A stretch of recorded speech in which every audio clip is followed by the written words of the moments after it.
Dr. Mike Lenore, and this is the Wellness Watch.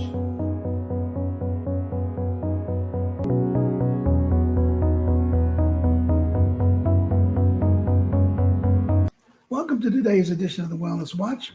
I'm your host, Dr. Mike Lenore.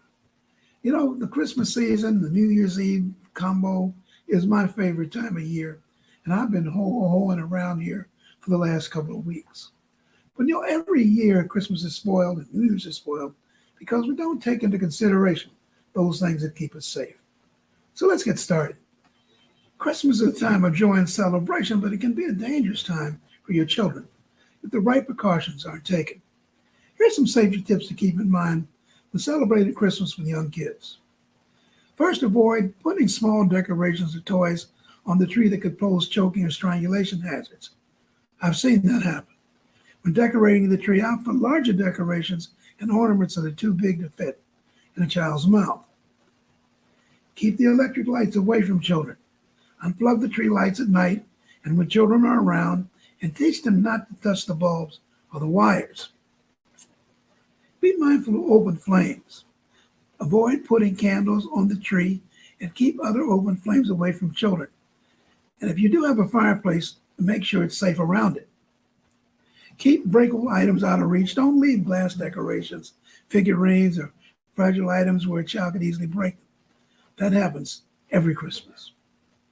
Be careful when using tinsel and garlands and angel hair. These are especially attractive to young kids, so make sure they're kept away from any areas that young children can get access to. Check for wrapping paper and avoid using wrapping paper with small parts of decorations. That can also pose a danger to a child. Very important to keep your eye on electric cords and string lights. Make sure all those cords and outlets are dated and out of reach of young children, as well as any string lights that could pose a strangulation hazard. Because, you know, those wires can get pretty rangy. The child could get caught up in them. And by following these safety tips, you can help keep your children safe and ensure that Christmas celebration is as enjoyable for everyone. Now, when it comes to New Year's Eve celebrations, my favorite, safety should be your top priority. Whether you're attending a large gathering or hosting an intimate affair at home, some basic tips that everyone should keep in mind. First and foremost, plan ahead and have a designated driver. If you plan on drinking alcohol, as I do, make sure all guests have a safe way home and don't allow anyone to drink and drive out of your house. If you're attending an event, check for any safety tips provided by the organization. If you're crazy enough to set off fireworks or sparklers, always read the instructions carefully and follow them. Keep a bucket of water nearby in case of emergencies, and never keep fireworks indoors or wear loose clothing that could accidentally catch on fire. Many a New Year's, I've been in the emergency room with children who hurt themselves with fireworks, not only 4th of July, but also in the New Year's Eve celebration. If you're attending a public event, be mindful of your surroundings and report any suspicious activities. Make sure your mobile phone is charged in case of an emergency. And it's important to stay with friends and family whenever possible, because you know who and what they are. Remember, we're still in the midst of a COVID epidemic, so don't forget social distance and wear your mask. Probably stay away from a lot of large crowds. By following these basic safety tips, you can ensure that everyone has a safe and festive New Year's Eve celebration. Have a great time while making sure that everyone gets home safely. But as much fun as I have during the holiday season, there are a number of people who are depressed and anxious. Dr. Michelle Deff has some tips that might help you get through this period. We'll be right back after this break. A choice, vaccine or no vaccine. You say no to the vaccine and leave it to chance. You think, hey, I'm healthy enough to beat COVID, or worst case, I'll just go see a doctor. But then you test positive for COVID-19. You bank on monoclonal antibodies and pills. Now you have to go to the hospital where they're short-staffed, expensive, and the food is bland. That's if you can even taste or smell it. To make matters worse, you're there for weeks, if not months. You end up on a ventilator, your loved ones are worried, and now the last time you might see them is on an iPad being held by a nurse. You make it out only to get stuck with long COVID. Shortness of breath, brain fog, and organ damage are no joke. But worse, you don't make it out. Now they're slow singing and flower bringing in memory of you, all because you don't trust the vaccine made by the same companies that make the treatment. Make it make sense. Why leave it to chance when you have a choice? The COVID vaccine is our best defense against the worst outcomes. It's free, easily accessible, and proven safe and effective. Welcome back to the Wellness Watch. As I said before the break, Christmas is not always fun for everybody. The year may not be so good. You may have lost a loved one. There may be a number of things going on. But Dr. Michelle Daff, I think, has some really good tips on how you might get through that period if you're having these kinds of problems.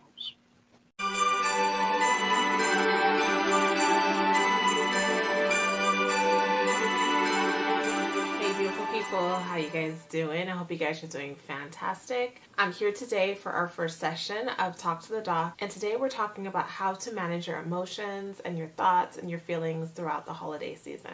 Now, for some of you, you're like, what are you talking about? The holidays are the happiest time of the year. It's full of joy and love and giving and hope, and that is true for some people. But the holidays can also bring a lot of negative feelings too. For those of us who naturally struggle with depression, for those of us who've lost someone close to us, either throughout this calendar year or previous years, for those of us who may be going through some other changes, like maybe you've moved somewhere new and you're not around your family, or there's changes in your custody and you don't have your child this year for the holidays. There are lots of changes and lots of things that each and every one of us are dealing with internally. And so I wanted to come and talk about some different things that you can do to help alleviate some of the pain that you might be expecting. So what I did was come up with 10 different things to help you cope throughout the holiday season. So if you haven't already, please get something to write with and jot these down so that way you can kind of prepare yourself mentally to be able to work through your thoughts and feelings. So the number one thing and the most important thing to do is get prepared.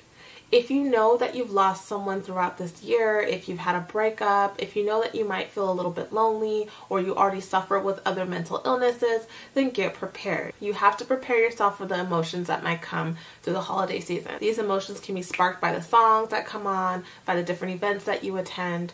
Just get yourself prepared to know that this will be different. And it's okay that it's going to be different, but you have to expect the change. So you have to prepare yourself mentally and emotionally for what's going to happen.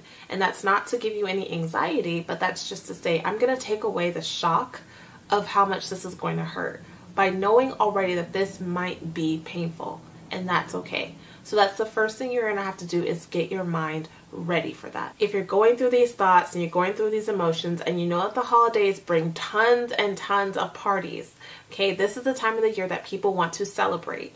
So going into the holiday season, it's important for you to know that you might be invited to lots of different holiday events, and some of them you will be expected to be at. But I would say is to map out how many you're willing to go to this year. It's okay not to go to everything. It's okay not to participate in everything. So give yourself a number. Say, this year I'm going to go to only three holiday events. So that can be my work holiday event, the family one, and one with a friend, or only two, or only one. Every year doesn't have to be the same. Once you prepare yourself for those three events that you know, okay, this is what I'm going to do at these three events, this is how long I'm going to be there, and you get yourself mentally prepared for that. If you know that it's going to spark a whole lot of different emotions, then you'll say, okay, I'm only going to stay for an hour, or I'm only going to come and say hello and then I'm going to leave, or I'll play one game and then I'm going to go home. But making sure that you are participating and you're not completely, just distancing yourself from anything having to do with the holidays, but just picking however many makes you comfortable this year. That's the most important thing to do. Now, for some of us, the holidays can be extremely stressful because of the money that's involved. Christmas time is extremely expensive, and it's not just the present buying. It's, the different outfits that you might want to buy for your events. It might be the food or something that you're expected to bring with you to different events, but it's an expensive time of the year. There's a lot of pressure from society to be able to do all of these different things. So knowing that in advance, it's important for you to set a budget, and this budget will be for all of the different things you're doing over the holidays. But knowing how much you're going to spend, especially if there is a lack of money, is really important so it doesn't stress you out. Just know that when it comes to gift giving, it's not about the price that you pay for whatever it is you're giving. It's about the fact that you thought about someone, you paused, and you thought about someone. That's what's important. And so you don't need to feel obligated to do everything you normally do. Give people who mean something to you something. And it doesn't have to be major. Sometimes we walk into the stores and we're like, oh, gosh, this is so expensive, but you don't have to do that. There are certain small little gifts you can give people that are really useful. If you go on YouTube, there's tons of DIY gift giving options that you can make things at home. You can do something as simple as getting a coffee mug from the dollar store and buying 4 coffee mugs, and then getting like a packet of hot chocolate from the store and putting hot chocolate in each of the coffee mugs and some marshmallows and a little card. And then you've given someone, a cup of hot cocoa. Something so simple and not very expensive. Another really great gift that's not too expensive is lottery tickets. If you spend $1 on scratchers or $1 on lottery tickets and you give it to someone in a Christmas card, that's a really nice gift because, for one, it's exciting for them to go ahead and play, and it's a gift in itself if they win. So I think that there are other ways that you can give without having to spend a lot of money. As you know, throughout the holiday season, there's a lot of eating. Food is part of the Christmas season, the holiday season. So if you struggle with depression or even seasonal depression, where you just happen to feel a little lower during certain times of the year, or if you struggle with overeating or just your weight in general, then it's very important to be mindful that food is a big part of the holidays. So prepare yourself for that. So that way you're not overindulging, you're not seeking food to help you cope emotionally with whatever you're going through, and you're not setting yourself up for more disappointment later. Because if you overeat or you overdo it, it'll show in your body. And then that will be a whole nother thing you're going to have to deal with that's going to bring you down. So one little trick that I like to do when I know I'm going to be in situations like this is I drink water. So if I go to a holiday party, before I eat all the food in the buffet, I drink a glass of water. And what that does is helps me to feel a little bit more full, so I'm not overeating. And when you do go to your holiday events and you do see the food, make sure you're eating things that you don't normally eat. Don't eat the same old stuff that you could eat any time of the year. Eat the stuff that's like holiday stuff. Eat the things that are different. Eat the different foods. So for one, you feel good because you're trying something new, or you're trying something that's very seasonal. And two, you're not going to overeat because you're not going to eat all that new stuff and then all the other stuff you normally eat. So just be mindful that food is a temptation for some people, and it is a gateway to feeling more guilty. So just make sure that you're thinking about these things. So number 5, if you're feeling really down during the holidays and you're not feeling like yourself, you're not feeling like doing anything, one thing you should do is charity. It's really hard to be sad when you see other people who are suffering or who are in worse situations than you are. So getting yourself involved in charity will be very helpful to help you kind of refocus and recenter your emotions. And what that looks like is going to like a soup kitchen and volunteering. You can also volunteer at a homeless shelter. You can go to the hospitals during the holiday season and read to the children who are ill. You can do so many different things. I'm pretty sure everyone has a church in their neighborhood that they can connect with, and you can find out how they can use you. But there's always something to give. Every single person has a gift, and you are useful in this world. And there's something that you can do to brighten up someone else's life, especially if you're going through something hard yourself. Be that light for someone else. Number 6, get some rest. You have to sleep. If you're not rested up, then you're not going to be able to function properly. You're going to be more irritable, and you're just not going to be yourself. So make sure that you are taking time out for yourself. Even though it's super busy and it's like, oh, I gotta go shopping, oh, I gotta go do this, I gotta do that, you also need to do some self-care, and you need to rest. So make sure you're getting at least 8 hours of sleep per night, and you're feeling refreshed in the morning, you're eating well, you're exercising, so that way you feel your best, and all of the holiday stress won't affect you as much. Number 7, you need to do less. You don't have to do everything. The society will make you feel like if you're not running around like crazy, you're not normal, or you're boring, or your life sucks, which is not true. do less. You don't have to do everything during the holiday season.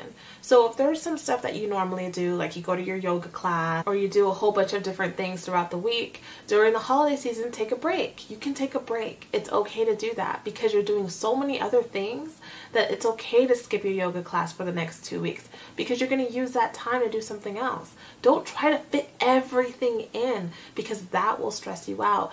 That will trigger underlying emotions that are kind of just sitting there. Don't do that. Allow yourself the space to be able to take care of your holiday obligations without feeling pressure to do all the stuff that you normally do on top of that. So during the holidays, a lot of people meet up with their families. There's some people whose families don't get together except during the holidays.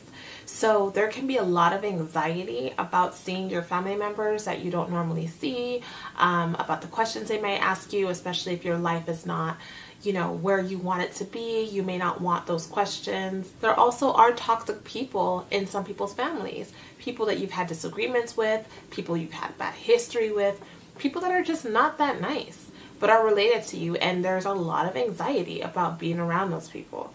So the first thing that I like to do before I go around anyone that I don't get along with is pray. I pray beforehand just for God to allow me to be able to handle whatever I have to deal with when I see them. Just to give me peace, to calm my heart, and to allow me to be able to make it through that event. So in these situations, I like to find out who else is going. I'll call other family members and say, hey, are you going to be at so-and-so's house? And if they are, that's perfect. I want to know what time you'll get there so we can get there together. It's really important if you're really nervous about that sort of thing to have someone that you can be around. And also just to be able to know what time you're leaving. So if the holiday event at your family's house starts around 6, then say, okay, I'm going to leave at 8 o'clock. And at 8 o'clock you can go. But setting a time beforehand helps you to know, okay, I only have 2 hours here. I can make it through 2 hours. And then you should also have things prepared to say. So before you go, if you know that this person may confront you about something, then have something ready to say. Something that's non-confrontational and something that's going to go ahead and delay whatever it is that they're trying to do. My favorite thing to say is, we can talk about this later. So if I'm somewhere with a family member and they come up to me and they say, oh, nice to see you here. I see you couldn't make it to so-and-so's birthday event, but I see you're out there on Facebook doing A, B, and C. And I'll just say, we can talk about this later. And I'll get up and I'll go to the kitchen and I'll help someone in the kitchen, or I'll find a kid to play with, or I'll find another family member to play with.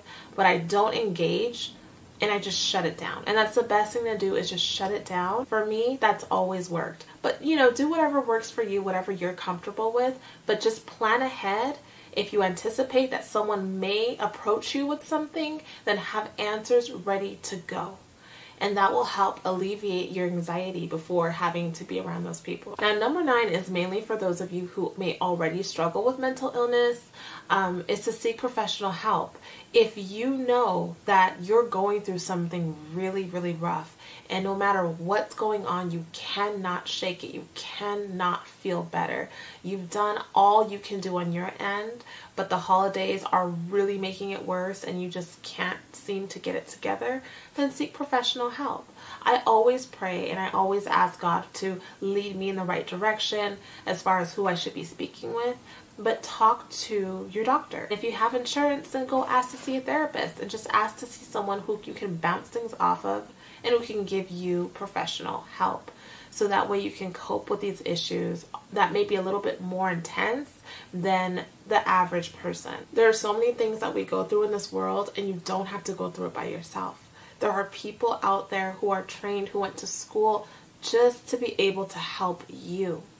And so there's nothing wrong and there's everything right with reaching out and saying, I need to talk to someone. Do that for yourself because it'll help you so, so much. And number 10, just have fun. Just have fun. Whatever it is that you're doing, have fun doing it.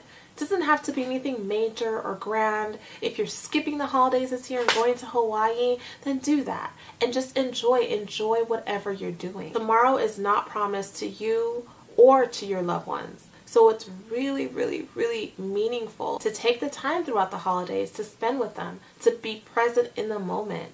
Get off your cell phone. Get off of Instagram, get off of Facebook, get off of your phone. Be with your friends, be with your family, or be by yourself, but just enjoy whatever it is that you're doing to the fullest, because every year is not the same. And a lot of us think that things will always be as they are, and you're wrong. Things are always going to change. And so when you're in the moment, then live in the moment. And that's something that will really help you to enjoy your life. Now, I hope that some of these tips were helpful for you guys. I know the holiday season can be really, really hard. All I can say is to try and stay positive, pray, reach out to people, see what other people are doing. Whatever you do, just try and stay centered and realize that it is a season. It's going to end. But whatever you do, just don't run away from it. If you guys have any comments or any other tips that you would like to share with your brothers and sisters of this world, please leave a comment below. If you have any questions, please let me know. Thank you all so much for watching and for tuning in to Talk to the Doc. I'll have more videos like this coming up, so I appreciate all of your feedback. I hope you guys all have a wonderful holiday, and I will see you in the next video. So that's it for our show today. I hear again, I've said it many times, have a safe and happy holiday. Happy New Year. And as we always finish our show, health is your biggest asset, so protect it.